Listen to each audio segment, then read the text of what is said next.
자, 이원 집정 문제는 진짜 아까 제가 우리나라의 그 의원내각제 같은 경우에는 대통령제가 이만큼의 요소가 있고 일부 의원내각적인 요소가 가미된 형태다라고 말씀을 드렸는데, 이원 집정 문제는 그냥 완전히 두 개가 50대 50의 비율로 합쳐진 거다, 이렇게 여러분이 이해를 하시면 되겠습니다. 자, 그래서 자, 이원 집정 문제는 자, 이렇게 제가 좀 그림을 한번 그려 드릴게요. 자, 이원 집정 문제 같은 경우에는 자, 국민들이 아이고야 잠시만요. 자, 국민분들이 또 이건 너무 얇네요. 자, 국민들이 자, 여러분 일단 의회를 뽑고 그 다음에 자, 의회를 뽑고 대통령, 행정부를 뽑습니다. 자, 대통령도 뽑아요.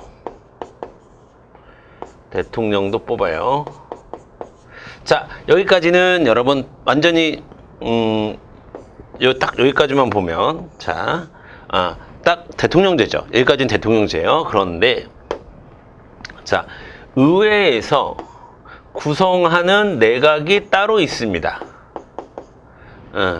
자, 그러면 자, 요걸 빼면 또 이것만 딱 보면은 뭡니까, 여러분? 의원내각제죠. 그쵸? 자, 그래서 자, 이원 집정부제라고 하는 것은 행정부가 두 가지 원류에서 출발한다라는 겁니다. 그래서 의회에서 만든 내각, 여기가 총리가 있겠죠. 총리와 내각이 있을 거고, 그 다음에 대통령, 또 국민들이 직접 뽑은 대통령도 있고, 이렇게 완전히 섞여져 있는 거예요. 아시겠죠? 자, 그래서 자, 여러분, 자, 이원 집정부제는요. 이원 집정부제는 자, 통치 권력이 대통령과 수상에게 이원화된 정부 형태입니다. 이원화된 정부 형태고, 자, 그 다음에 대통령제와 의원내각제가 완전히 50대 50 비율로 이쪽만 보면은 대통령제고 이쪽만 보면 의원내각제인 혼합된 형태입니다. 자, 그래서 특징을 보면 자, 대통령은 국가 원수로서 통치권을 갖고요. 수상은 행정권을 주로 갖게 됩니다. 그래서 자, 여러분, 자, 요거는요. 여기서 얘기하는 통치권은 주로 국방 외교 라인을 말하는 거예요. 국방 외교 라인은 주로 대통령이, 그 다음에 여기서 얘기하는 행정권은 주로 내정. 자, 국가 내부의 내정은 주로 수상이 맡는, 그렇게 구성이 되어 있습니다. 자, 그래서 대표적인 국가로는 프랑스를 들 수가 있고요. 그런데 여러분, 우리가 이 이원 집정부제에서 꼭 놓치면 안 되는 키워드가 두 가지가 있는데요. 하나가 뭐냐면 자, 바로 비상대권이라고 하는 개념이에요. 비상대권.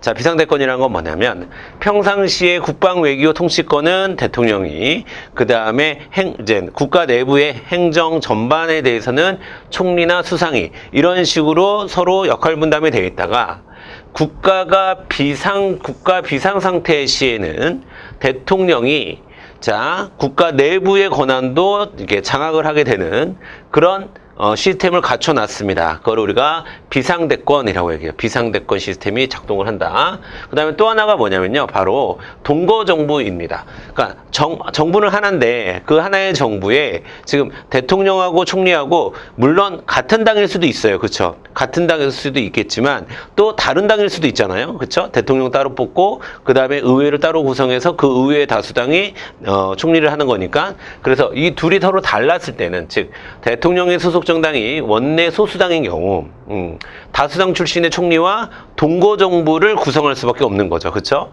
자, 그래서 그런 걸 우리가 동거정부라고 합니다. 그러면 이 비상대권, 동거정부, 이런 개념은 어디서만 등장할 수 있는 겁니까? 이원 집정부제에서만 등장할 수 있는 거예요. 그러니까 여러분들이 이 두 가지 키워드는 이원 집정부제를 이야기하는 중요한 키워드구나 라고 여러분이 기억을 해두시면 되겠습니다. 되셨습니다. 자, 그 다음에 이제 국가기관을 하나하나 들어가 보도록 하겠습니다. 국가기관. 자, 여기서부터 이제 헌법의 통치구조 파트가 이제 또 정리가 되는 겁니다. 자, 먼저 입법부. 일단 여러분 이것부터 먼저 아셔야 돼요. 여러분 국민의 대표는 대통령이 아니라 국회의원이에요. 즉 우리가 지금 일상생활 너무 바쁘고 매번 정책이 있을 때마다 모일 수는 없으니까, 그리고 우리가 또 뭐 다 법만 공부할 수는 없잖아요. 그쵸? 그러다 보니까 우리는 알아서 우리가 일상생활을 살아가기 위해서, 야, 네가 대신 우리 동네 전체, 우리 지역 전체의 의사를 좀 대표해 줄래? 라고 뽑아놓은 사람은 국회의원인 거예요. 그렇죠? 국회의원인 거고, 대통령은 어떻게 보면 일을 하라고 우리 일을 하는 어떤 대표를 그냥 뽑아둔 거죠. 그렇죠? 그러니까 의사를 대변하라고 대통령 보고 우리 의사를 대변해 주세요라는 게 아니라, 자, 의회에서 결정되는 법에 따라서 잘 일을 좀 해주세요, 일을 좀 집행해 주세요라고 뽑은 게 대통령이고, 우리 대신에 의사결정을 좀 해주세요라고 뽑은 건 국회의원입니다. 즉 입법부라는 거죠. 입법부. 그래서 입법부는 국민이 선출한 대표들이 있는 거예요. 대표. 아시겠죠? 그래서 국민들의 대표는 국회의원인 겁니다. 아시겠죠? 자, 그리고 그러다 보니까 또 입법부는 또 법률을 제정하거나 개정하는 역할을 담당하고, 이것이 국회가 하는 가장 중요한 기능이죠. 그쵸?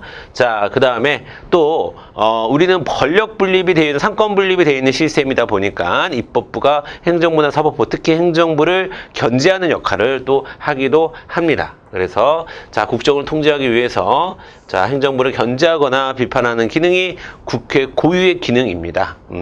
여당이든 야당이든요. 그런데 뭐, 현실에선 그렇지 않죠. 여당은, 좀, 이런 기능을 안 하고, 야당이 주로 이런 기능을 많이 하죠.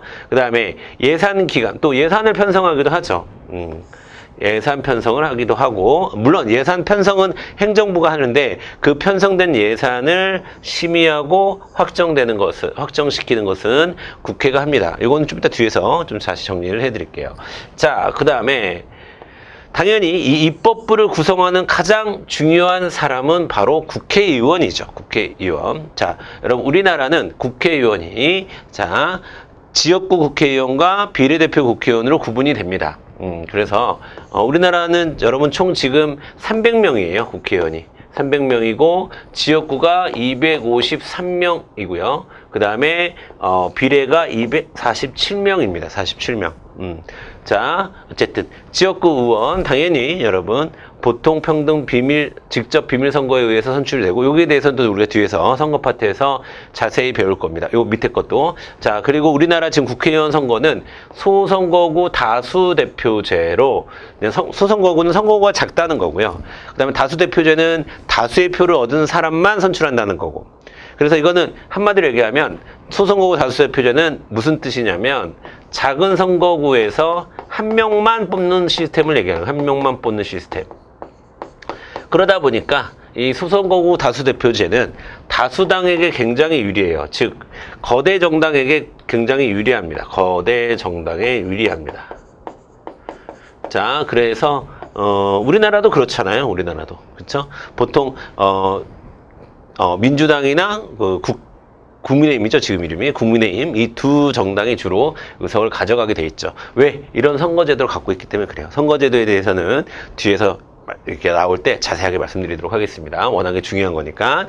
그 다음에 비례대표는 이것도 뒤에서 다시 설명할 건데, 이제 1인 2표. 1인 2표라는 것은 지역구 후보에 대한 지지표 하나, 그 다음에 정당에 대한 지지표 하나, 이렇게 두 표를 행사한다라는 뜻입니다. 이렇게 통해서 고정 정당의 명부를 통해서 비례대표를 선출하고 있습니다.